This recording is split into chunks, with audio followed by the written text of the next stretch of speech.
Good evening. I'm your vlogger ng Surigande and welcome back sa aking channel.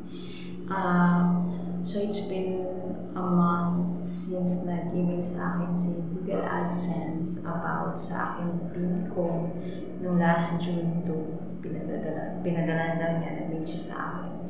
And then, it's been a month kasi ngayong July 5 at wala pa rin. But, nung last week, nagpunta ako sa post office and suddenly wala pa din kasi ang sabi nila it takes 2 months daw bago makarating dito sa Gensan kasi nga galing sa labas. Kasi yun yung mga nangyari din sa ibang vlogger dito, umabot daw ng 2 months bago nakuha. But since may nabasa ako message na pagka umabot ng lumabas ng 1 month, kailangan na mag-resend ulit ng PIN kay Google. And then, para hindi mag-stop yung mga ads natin sa ating video.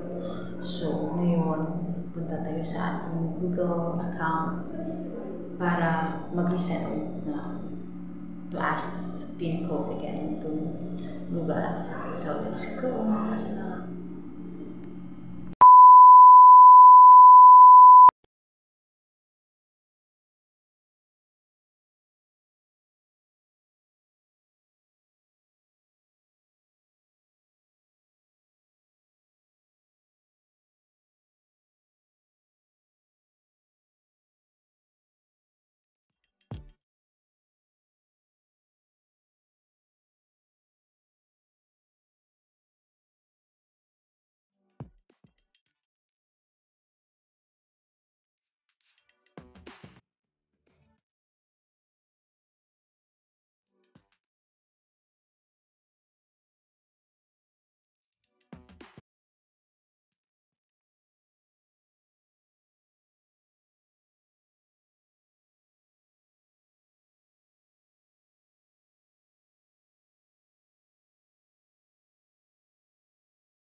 Tayo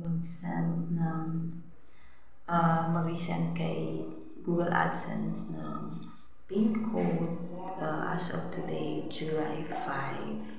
So, ang sabi ay it takes 3 to 4 weeks, 2 to 3 weeks daw darating na dito ang ating Google AdSense PIN code. So, sana ay makarating nga. So, may last, I think, 4 attempts ata.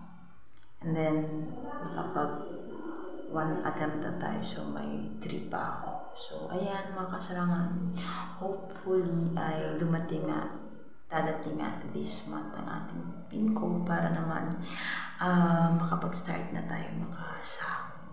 Hopefully. Ayan. So, ayan. Thank you for watching and I hope meron kayong natutunan sa aking maikling video. And thank you so much for watching. Please don't forget to like and subscribe. And paki-like and share naman ng aking mga video. And then, paki-click na din ng bell button para updated kayo sa mga next video na i-upload ko. Thank you so much mga kasalan. Bye and good